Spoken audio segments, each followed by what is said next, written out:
Max, we're ready. We're ready to go, Max. Okay, thank you all. We will call the meeting to order with just a brief announcement. The Green Committee of ALCOSAN is a committee created and appointed by the chair of ALCOSAN. The current membership is Dr. Gilliam, Corey O'Connor, who has since resigned due to his appointment as county controller, and Representative Kincaid. Dr. Gilliam is not available to attend and participate, so the chair, Sylvia Wilson of ALCOSAN, will be sitting as an alternate. She's designated herself as an alternate and will be operating as pro tempore for today's hearing until we can, or today's public meeting.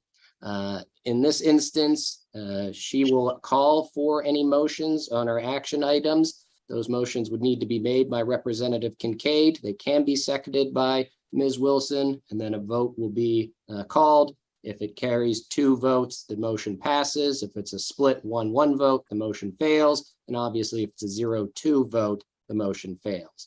Also observing, but not participating as a committee member for the purposes of roll call, quorum, and voting is Paul Klein, a member of County Council and appointee to the ALCOSAN board. With that being said, our roll call can be announced by Mira. Good afternoon, everybody. Dr. Gilliam, Representative Emily Kincaid. Here. Councilman Paul Klein.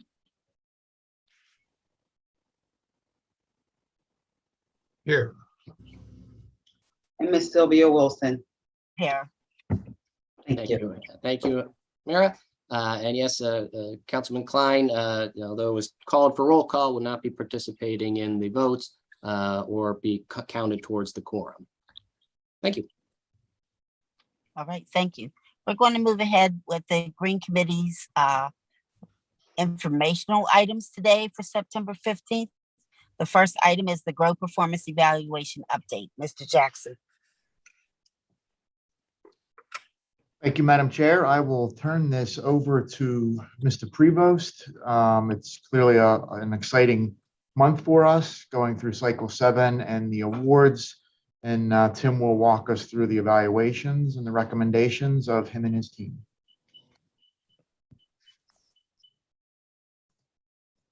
Thanks, Doug. For this portion of the presentation, I will turn this over to Mr. Andy Potts with Jacobs Engineers. He's going to provide an overview of our Grow Performance Evaluation process and where we are currently at. This is a response to the Green Committee in the past requesting information on a periodic basis about where we're at in the Grow program. Andy? Excellent, thank you. I will share my screen. I think you have to stop sharing, Tim. Okay, let me figure out how to stop sharing.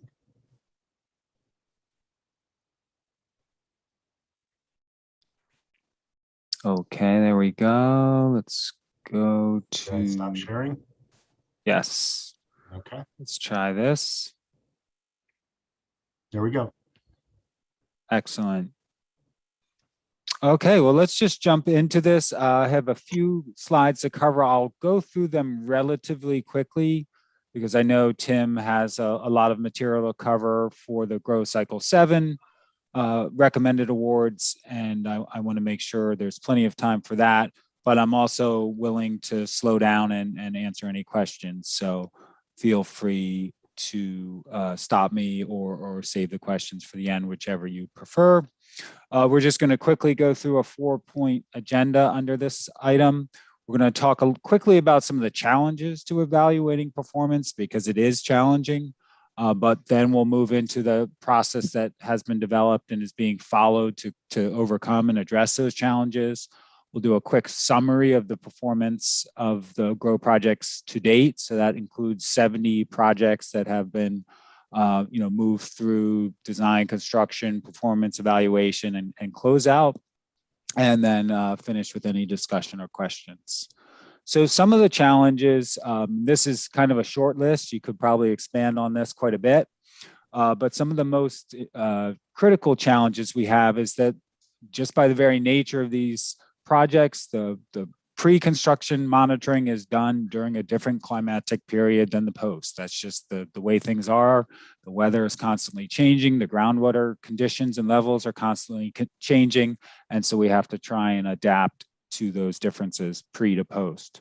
In addition, the pre to post monitoring is often done over different months, depending on when the projects are started and completed and those types of things, different durations, depending on funding and availability of monitors and seasonality and everything like that. And then there's always a gap in between the projects. And sometimes that can be quite significant for some of the projects, as much as I believe 11 years. So a lot of time and a lot of changes potentially in the system beyond just what the GROW project has done. The improvements are often just a small portion of the sewer shed. There may be a sewer main that's lined at the bottom of the sewer shed, but there's a large number of sewers upgrading of that aren't impacted by the GROW project. So is the monitor sensitive enough to pick up those types of changes, that type of thing? Then there's just statistical challenges. You're monitoring for a portion of the year. How do you extrapolate to the full year? There's challenges there. And then furthermore, since the Clean Water Plan and a lot of ALCOSAN's regulatory requirements tie back to the typical year, you're then having to compare the performance and try and estimate what the performance would be in that quote unquote typical year. So a lot of challenges. Fortunately, I think we do have a very robust process.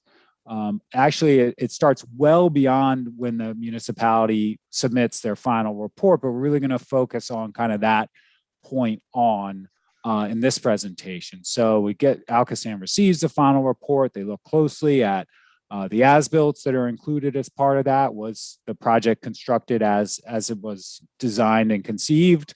A lot of times, as we know, there's some changes during construction. They can be, minor, and they sometimes can be more significant. So we're checking all that. We're looking at that flow data. How is it? Is it defensible? Is it looking like it was a good monitoring location? All those types of things. We're scaling and extrapolating that data, as I kind of mentioned, which has challenges, but we're doing the best we can to scale and extrapolate that to a full year, and then to convert that to the typical year. And we're then making an overall assessment of the reliability of the estimated performance of the project.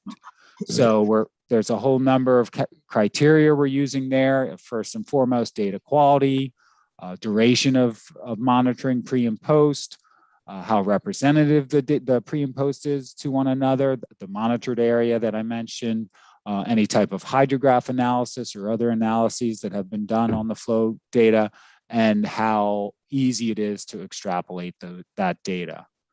I won't spend any time unless there are any questions on this slide, but this just gives you a little bit of a better sense of what how those categories are applied to then develop an estimate of that reliability. If there's any questions on these, we'd be glad to get into any of the details. But each of those has a low, medium, high definition, if you will. So the next step is to look at what we originally estimated. When the project applied for GROW, we did a very rigorous ALCOSAN did a very rigorous analysis using models and analyzing all the project information to estimate the performance. So now we look at what is the monitoring data showing us. Maybe there were some changes to the projects that need to be reflected in that original model. So update the model if needed, and then estimate the flow on a typical year basis. And due to all those challenges and uncertainties, provide also a range on that. What do we think kind of the minimum it's doing? What do we think it's most likely doing? And then what's on the high end of what it could be doing. And you can see the latest example there. Then we're reporting on those findings. ALCOSAN is actually required to report to the municipalities on the estimated performance of the GROW project. So you can see the latest estimate here. In this case, we're only reporting those the estimates that have a medium or high reliability. The lower reliability ones, we just don't have enough confidence in those to report on those for the regulatory purposes. But in this case, you can see of those 40 projects that are medium and high, have medium and high reliable estimates. We're estimating over 1.6, almost 1.7 million gallons per day of flow that those projects are removing. So tremendous amount of flow there. Once a year, we're doing a little bit more comprehensive look at the project performance and developing a report. Here's the draft from July that is under review by ALCOSAN. And then importantly, we're taking the most impactful grow projects and then incorporating those in the ALCOSAN system-wide model that will be used for clean water plan improvements and other regulatory purposes and so on going forward. And some of those projects will be put in very explicitly, and others will be will also be captured by future calibration efforts as well, based on monitoring. So what is the summary looking like? And obviously this is a busy table, but we can kind of just step through it, and I think it'll make some sense. So let's start on the left-hand side here with the projects that have been assessed as having highly reliable estimates. There's only 7 of those, and you might think, that's not a whole lot, but they actually represent a lot of the estimated flow removal. So there are a lot of the larger projects, so that's good. We're getting great, really good data and estimates for these larger projects. And you can see the estimated flow reduction for those 7 is over 270 million gallons per year. The original estimate from the modeling was a little over 150. So they're overperforming essentially, which is good. And, there's some intentionality to that. ALCOSAN wanted to be, conservative in the estimates and then see how the projects would perform. If we go over to the medium category, you can see there's this is the largest chunk of projects. So fairly reliable estimates, we think, good data and so on. Here we're getting almost 330 million gallons estimated removal. And again, that's quite a bit higher than what was originally estimated. Again, estimated to be overperforming.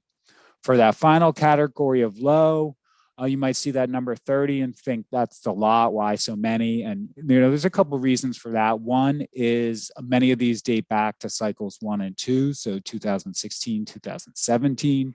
The monitoring requirements weren't very rigorous, weren't as well defined at that point. So that it's not too surprising we have a higher number of low there.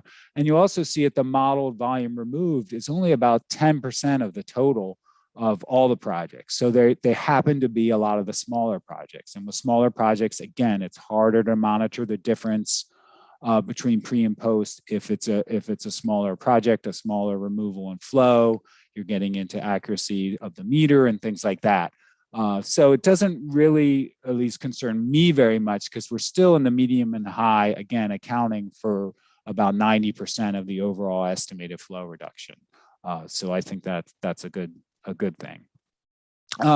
Then we can kind of put this in a different way and look at how many projects are performing as predicted versus overperforming or underperforming. In this case, we used a 25% plus or minus as that threshold. So we're considering for this graph in gray, everything within 25% of what was estimated. We're considering, performing more or less as expected. Green is overperforming, so that's over 25% more than what was anticipated, and orange is less than 25% of difference from what was estimated. So you can see, well, you can't really see it, but if you tally all these up, almost 90% of the projects are estimated to be performing at or above what was estimated.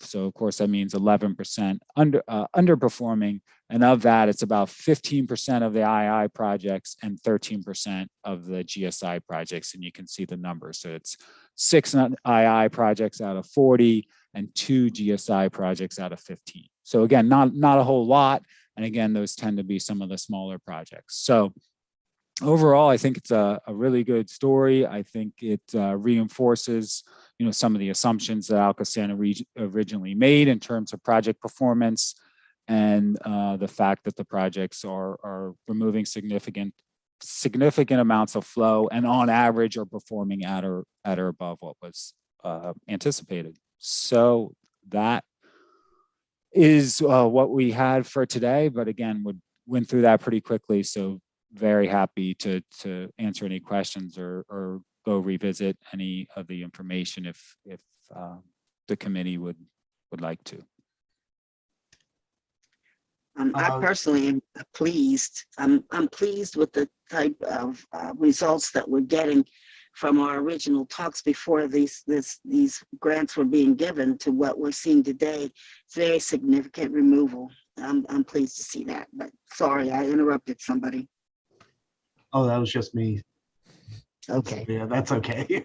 I was just going to ask if any of the committee members had any questions in regards to the performance evaluation. I don't have any questions. I think that was a really thorough explanation. You know, despite quick, it was actually pretty thorough. And I'm going to echo Sylvia. I'm incredibly impressed at the results that we've seen in these. I think this is it's proving that this is a really great program and doing it kind of exactly what we wanted it to do, which is really exciting. Excellent. Okay, I'm going to take over the screen. So Andy, you'll have to. There we go. Yeah, I was searching for that stop share as well.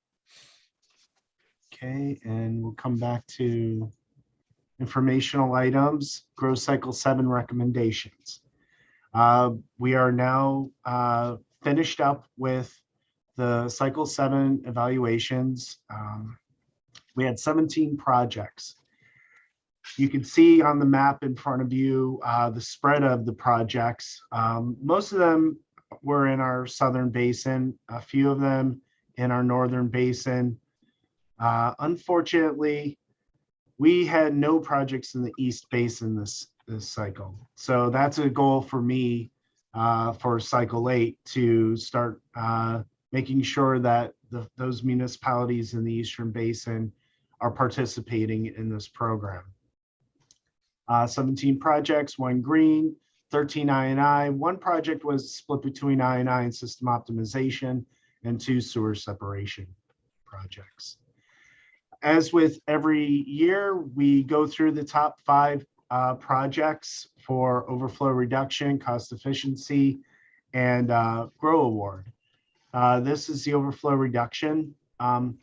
Keep in mind that this was the first cycle where the evaluation shifted gears to take into account the work that's being done in the plant and what's going to be done with our tunnel system.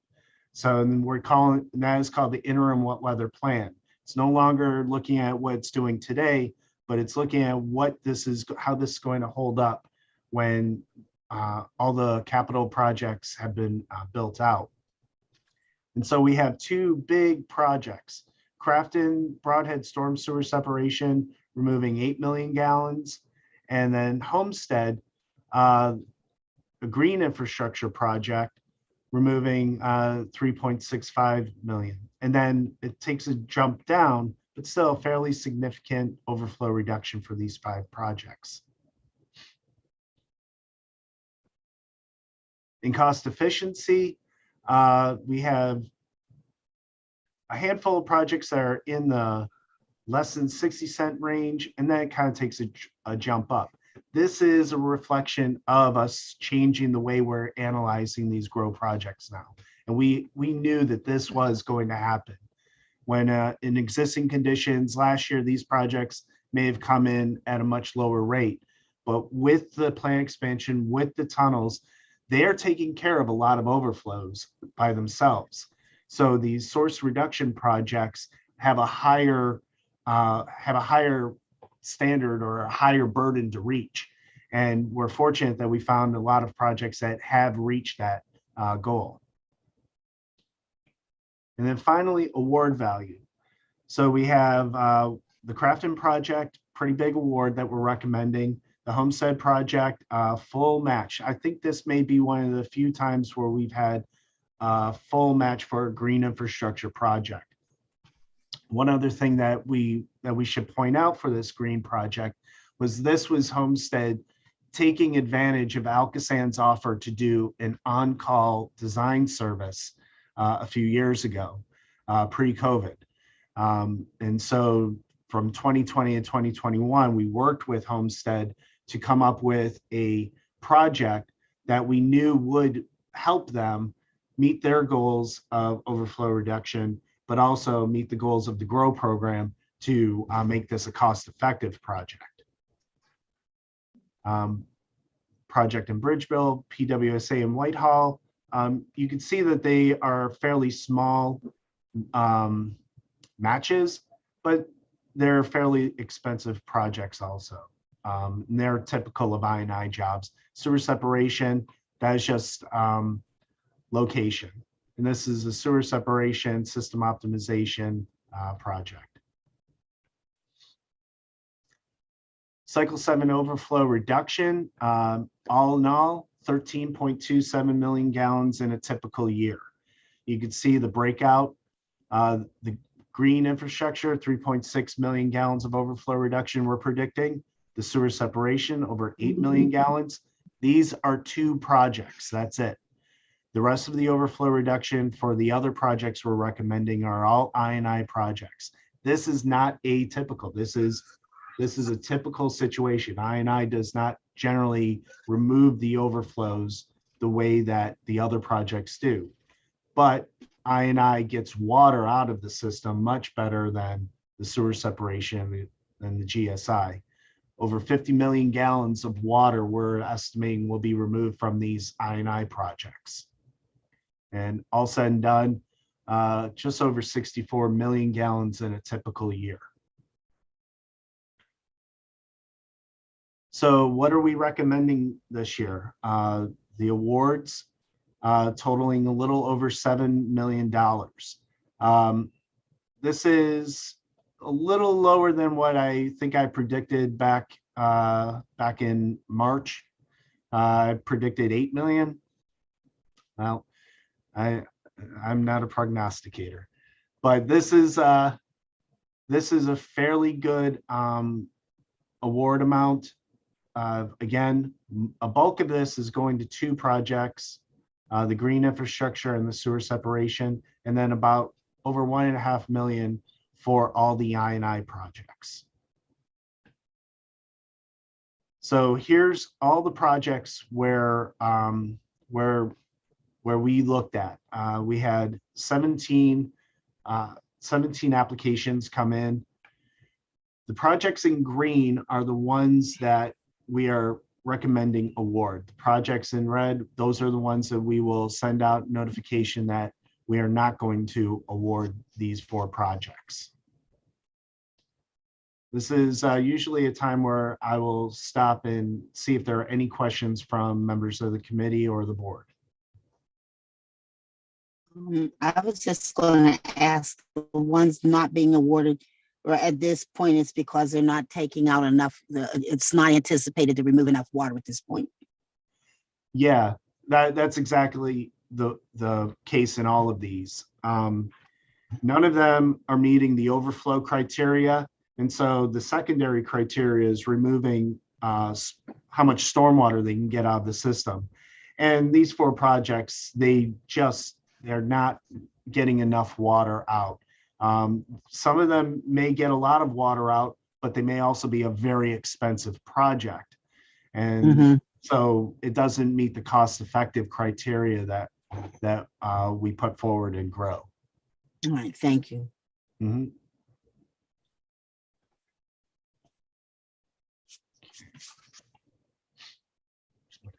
Okay.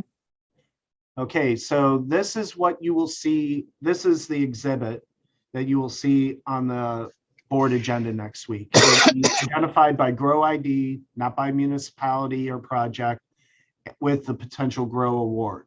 And when you sum up all the awards, this will come up to the over $7 million that we are recommending for this particular cycle. Okay. And here's how everything breaks out.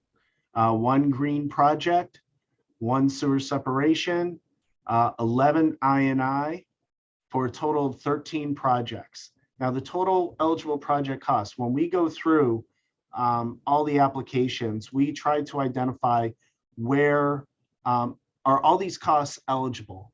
We had a few projects that, threw in a lot of road reconstruction as part of the project. Though road reconstruction to a certain extent is applicable, it's only where they have to get to a pipe, so where they're trenching, not an entire road. So there were some significant ineligible costs identified. But for the eligible costs, $13 million of eligible costs and our potential award. And oh my goodness, I said 50 something. Doug, I got to get out of here. 54, Tim. 54. Thank you. I cannot believe I did that. Oh boy. Anyway, the 11 projects for I&I came in about 85%, but the biggest ones are these two: the 85 full match for the green infrastructure and 81% for sewer separation. Now, this is, Joey yesterday asked me, well, how much money do we have left? That's really the important question. So from the commitments we had from 1 through 6, we had $67.5 million. What we're recommending right now is $7 million for cycle 7. The funds that were, and Karen and Lori from accounting pointed this out, we have to include the funds that are uncommitted from the closed projects. Any projects that came in under budget, any rescinded projects, we have to be sure that we're putting that back into the grow pool. All in all, when you add everything up, $68 million we're committing. So we have a little over $31 million remaining in the grow fund. And that's good, because the municipalities are going to, I have a feeling, pick up with their consent order agreements as we're moving forward. Okay, informational items. That was it for the informational item on the grow recommendations. Are there any questions?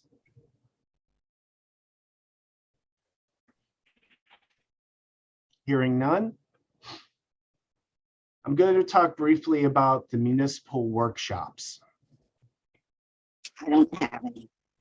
Now, after every cycle, we immediately go into a municipal workshop mode, where we reach out to the municipalities and we give them an opportunity to start collaborating with us. Because over the years, the projects that we collaborate with the municipalities are the most successful projects. We know what the goals are. We know what we need. They know what they have to work with. And we try to merge all that together into a very successful project. Past few years have been a little difficult with COVID, doing virtual meetings, and also prescribing, hey, here's your chunk of time and show up. We're changing things up a little bit this year. We're just blocking out time, and we're going to have it a first come, first serve for the municipalities, so they can block their own time. I'll be there, and we'll have these discussions. These are open discussions on the projects, how this relates to their municipal consent order agreements, and then we can prepare for cycle 8 based on this discussion. In the past, when they present projects that are well developed and thought through, we do what's called a bypass. We just let them know in January, you're going to get an application to an invitation to apply for the next cycle of grow. That saves the municipality a little bit of time and money putting together the letter of interest, which is the typical way to get an invitation for grow.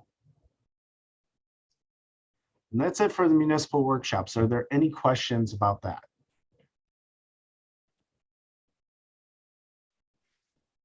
Okay, hearing none, the last informational item, every every few Green Committee meetings, we have end date extensions. This one is no different. We have in front of us, I believe, 10 projects, 9 projects where their end date is coming due soon, or one project is, the Shaler project is actually one large contract, but they had 2 awards. So they just asked for both of those to merge together. These end dates, fairly straightforward. Some folks are recognizing that there are delays in their process and the progress moving forward. So they're requesting a little bit more time to finish out the entire job. As Andy noted before, part of performance evaluations are monitoring after construction. And for them to really get a good understanding as to how effective their job is, the monitoring should be a decent amount of time. So we give everybody as much time as they need. I think all these recommendations are fair based upon what we know about these projects. If there are any questions, be happy to answer them. Okay, hearing none, we'll move on to action items. Grows Cycle 7 Award. I believe that's on the agenda. Yep, it is. Let's see. It's the municipal source control projects for Cycle 7 under the Green Revitalization of Our Waterways program, which means GROW, and provides successful applicants with a grant agreement. So I guess at this point, we're looking at those that are being recommended, and if we want to recommend these to the rest of the board.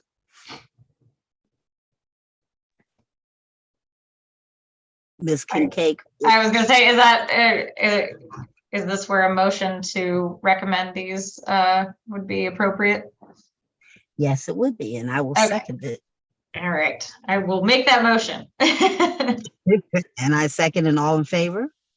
Aye. All right, thanks. We will recommend this to the full board at our next meeting. All right, and item B is a motion to recommend the ALCOSAN Board of Directors modify the grant agreements for GROW by extending the term of the contract. Those are the items which was just reviewed with us previously. Ms. Kincaid? I will move to have those extensions, or I guess to recommend to the board that we extend those. Yes, and I will second it. All in favor? Aye. Aye. All right, they will be recommended. Do we have any other business, Mr. Jackson? We actually do, Ms. Wilson. I would, Okay. personally like to acknowledge you. So on very short notice, you made yourself available for participation for today's very important meeting for us. Your participation has allowed us to take action next week and provide $7 million out to our municipal customers that will allow us to continue to do all the great work in the clean water plan. So for that and your participation, I would like to acknowledge that. Well, thank you. Totally unnecessary, but thank you anyway. All right, future meetings, do we have any dates set yet? I do not believe we do. Okay. Okay. All right, then at this time, I think it would be appropriate to ask for a motion to adjourn. Motion to adjourn. And I recommend that we do. So moved, and we're done.